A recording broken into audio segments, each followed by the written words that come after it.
शास्त्रात प्रत्येक चुकीवरती प्रायश्चित्त आहे आणि साहेबांनी जी चूक केली आहे त्याकरता एकच प्रायश्चित्त आहे, ते म्हणजे लग्न.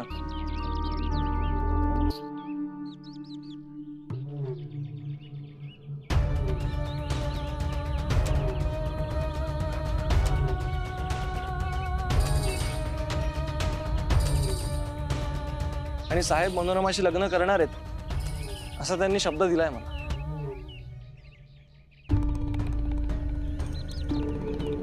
साहेब लग्न करणार ना?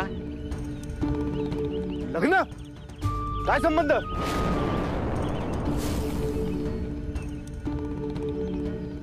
नारायणराव, काय आहे सगळं? म्हणून मला गावात कारखाना काढायचा नव्हता. तुम्हीच म्हणाला होतात ना, गावात कारखाना काढा, गावाचा विकास होईल, लोकांना रोजगार मिळेल. बघा, हे होतं. कळलं? लोक फक्त पैसे पाहतात आणि मग खोटे नाटे आरोप करून असं गावकीत उभं करतात. मला काय कळत नाही यांना माझे पैसे लुटायचे. अरे चुलीत गेला तुमच्या गावचा विकास. मला आता काय घेणं देणं नाही तुमच्या गावाशी. मी चाललोय सगळं सोडून परत. अरे घोटाळ्या सैताना, तो माणूस घोटाळा आहे.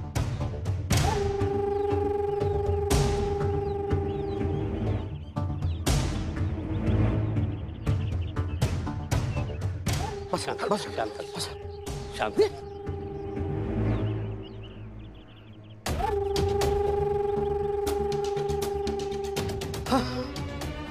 झालं, बट्ट्या बोळ झाला सगळा. मंडळी, मला सांगा, एखादा भला माणूस शहरातून येतो काय, आपल्या गावाचा विकास करायचा म्हणतो, आपल्या सगळ्यांचा जीर्णोद्धार करायचा म्हणतो, पण ह्या बहीण भावाच्या पैशाच्या लालचीनं गावाचं किती मोठं नुकसान केलंय बघा.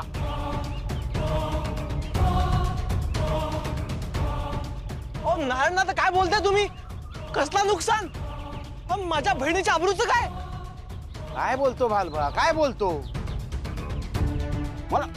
मला एक गोष्ट सांगा मंडळी, एक शहरातला श्रीमंत माणूस, खानदानी माणूस, घरी लग्नाची बायको आहे, लेकरू आहे, असं वाईट वागा कशाला वागल तो? का असं करीन? मी काय म्हणतो, तुम्हाला पैसेच पाहिजे होते ना, मग सरळ मागायचे ना, सरळ मागायचे.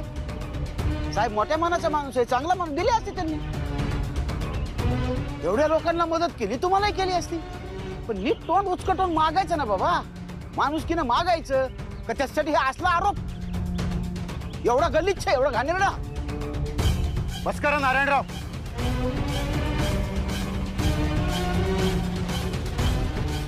माझ्या चांगुलपणाचे पाढे कोणासमोर वाचताय तुम्ही? कदर आहे त्यांना. माझ्यासारख्या घरंदाज माणसावरती आरोप करून तुम्ही इथे मला आरोपीच्या पिंजऱ्यात उभं केलंत ना. थांबा, तुम्ही लोकांना असं ऐकणार नाही. तुम्हाला आता डायरेक्ट कोर्टातच खेचतो.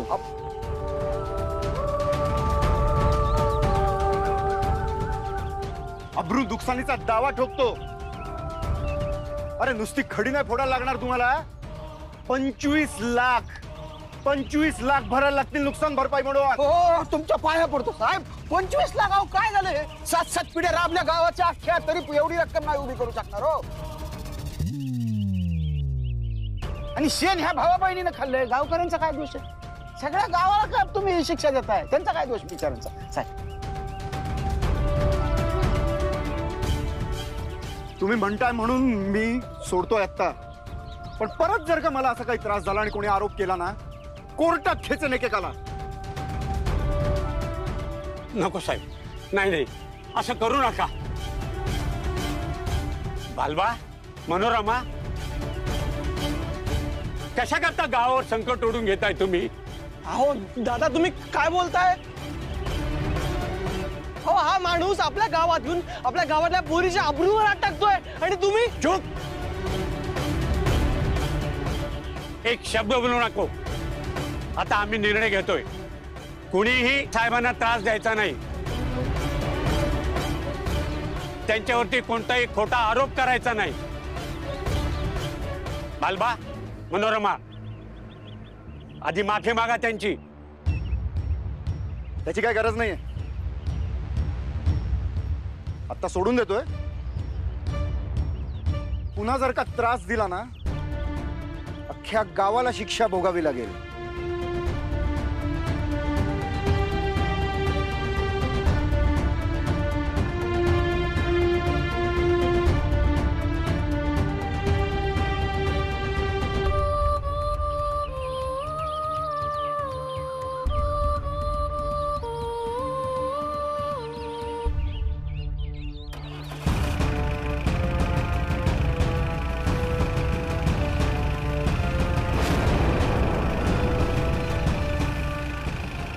देवा, गेला माझ्या गावचा विकास, गेला सगळा. सगळं जिथल्या तिथं राहिलं आता. तो कारखाना, चांगले रस्ते, हॉस्पिटल, पोरांसाठी शाळा, सगळं जिथल्या तिथं, सगळं जिथल्या तिथं. हे तुमच्या बहीण भावामुळे झालं. हे काय मिळालं असं करून? हा, गावाच्या विकासात आडवा येऊन काय मिळालं देवा?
क्षत्रिय नाही ना, देवीचा अपमान केलास तू.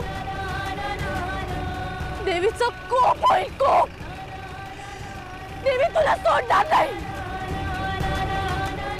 तुझा मृत्यू स्त्री नाही ना देवीच्या भक्ताच्या हातून होईल. अरे पाताळात जाऊन जरी लपलास ना तरी तिचा भक्त तुला शोधून तुझा वध करेल.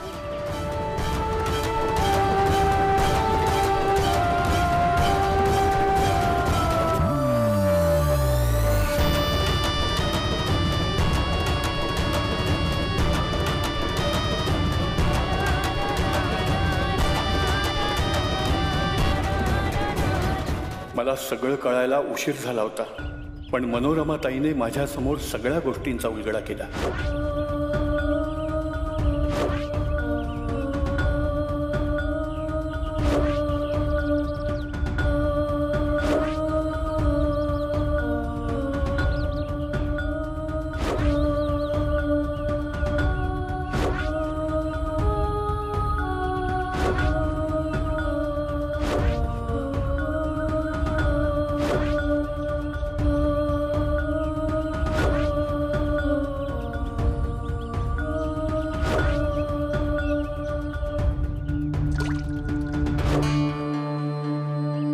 मनोरमा ताई आणि त्याची घट्ट मैत्री तर झालीच होती,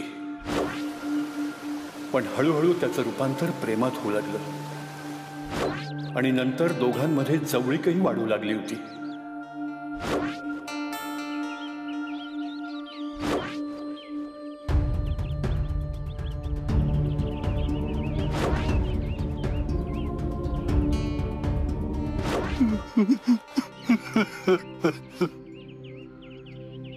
आबा आबा तुम्ही शांत व्हा. हे पाणी घ्या, पाणी घ्या.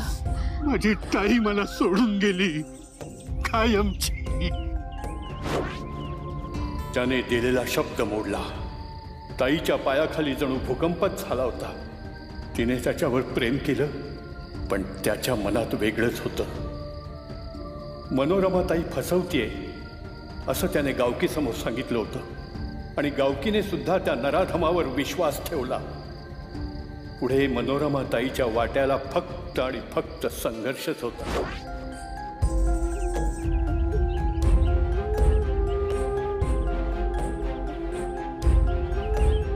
त्या माणसाने माझ्यापासून माझ्या ताईला हिरावून घेतलं.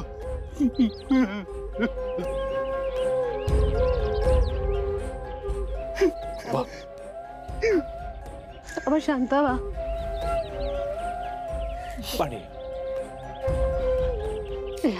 पाणी घ्या. सावकाश.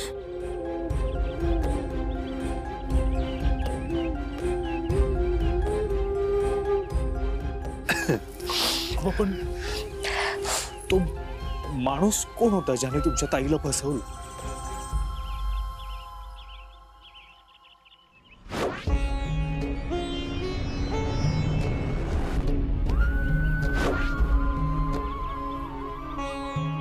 आबा सांगा ना, कोण होता तो माणूस? माहित नाही. त्यानंतर त्याला कधीच कुणीच पाहिलं नाही. आणि मनोरमा आजी? तिला शोधण्याचा मी खूप प्रयत्न केला ग, पण आजतागायत नाही सापडली ती मला.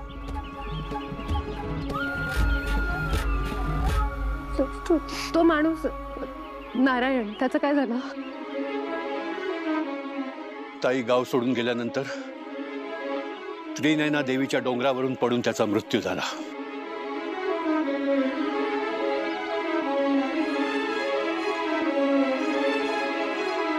म्हणजे ज्या माणसाने मनोरमा आजीला फसवलं त्या माणसाला सुद्धा देवी यांनी शिक्षा केलीच असेल. आबा तुमच्याकडे मनोरमा आजीचा एखादा फोटो आहे?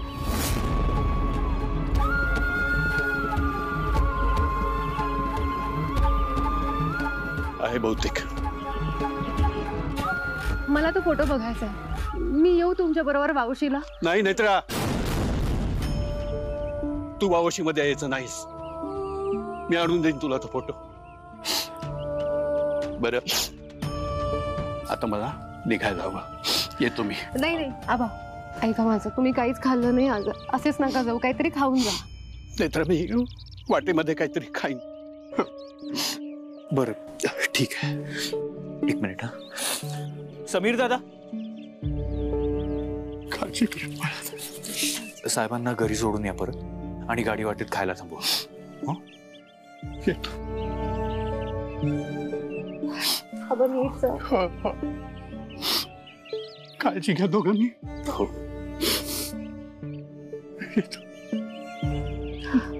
सांभाळ.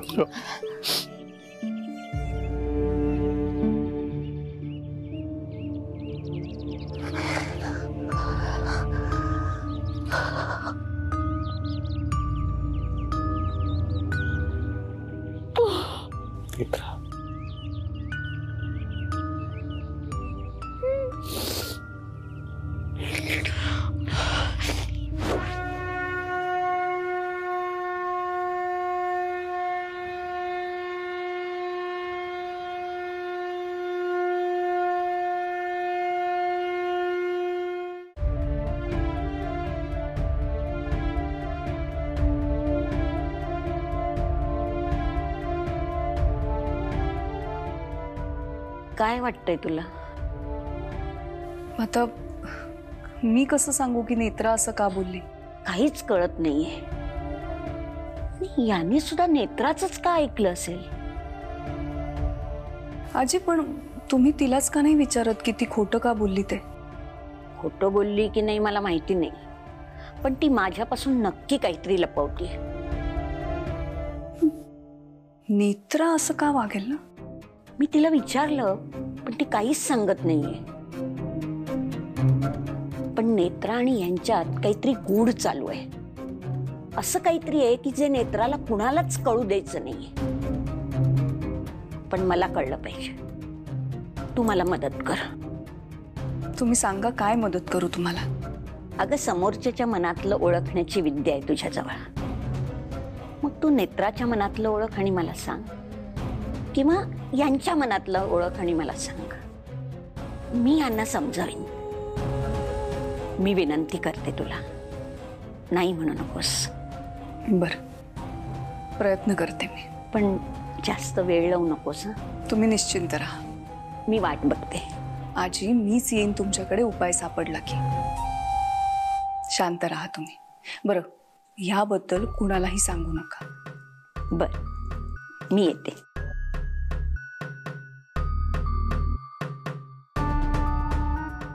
एवढा विचार करून काही उपयोग नाही आजी. पद्माकर राजाध्यक्षाच्या मनात जे काही सुरू आहे ते त्याच्याबरोबरच संपणार. आता थोडाच वेळ, मग लवकरच पद्माकर राजाध्यक्ष यमसदनी जाणार. पण ह्या सगळ्यात रुपालीच्या फायद्याची एक गोष्ट घडू शकते. पद्माकर राजाध्यक्षाच्या मृत्यूचं खापर नेत्रावर फोडता येऊ शकतं. वा, किती आनंदाची बातमी दिलीस मला. खूप छान. म्हणजे हे खरंच हे होणारच होतं. फक्त ते म्हातारीच्या मार्फत झालं याचा जास्त आनंद आहे. आता काय करायचं ठरवलंयस? काय म्हणजे, तू म्हणालीस तसंच. म्हणजे जेव्हा केव्हा आपण म्हाताऱ्याला मारू तेव्हा असं प्लॅनिंग करायचं की सगळं खापर नेत्रावर फुटलं पाहिजे. जेव्हा केव्हा हे शब्द मला ऐकायचे नाहीत. आता मी आणखी वाट बघणार. हे काम उद्याच्या उद्याच व्हायला हवं. उद्या? हो. अगं, हे बघ, आपण मारू म्हाताऱ्याला. आपण नाही, तू मारायचंयस. मीच मारणार, पण उद्या म्हणजे खूप घाई होईल. थांबायला लागेल थोडं. तुझ्या डोळ्यात भीती दिसते मला. काळजी करू नकोस. या खुनाचं खापर नेत्रावरच फुटणार. आजी माझ्यावर विश्वास ठेवणार. तुला आणखी पैसे हवेत का? देईन. आकडा सांग फक्त. पण त्याने उद्याच शेवटचा श्वास घेतला पाहिजे.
तू ओकेस ना आता? मी जाऊ ऑफिसला? हो साहेब, तुम्ही आता कामावर जा. मित्र आबांनी जे काही सांगितलंय ते सगळं खूप भयानक आहे.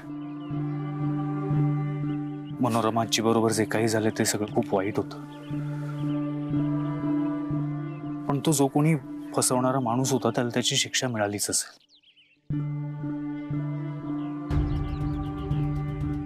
तू आता जास्त विचार करत नको बसूस. मी रात्री आलो की बोलूयात आपण. येऊ मी? हो. बाय.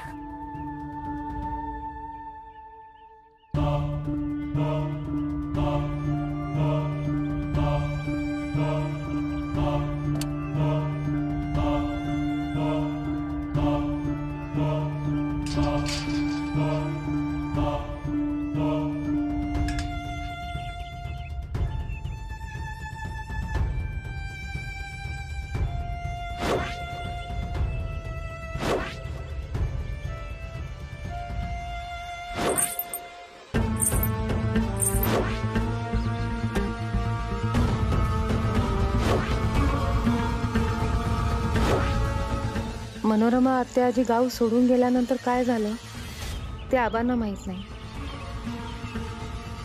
आजोबा त्यानंतर मनोरमा आजींना भेटले असतील का? पण कळणार कसं?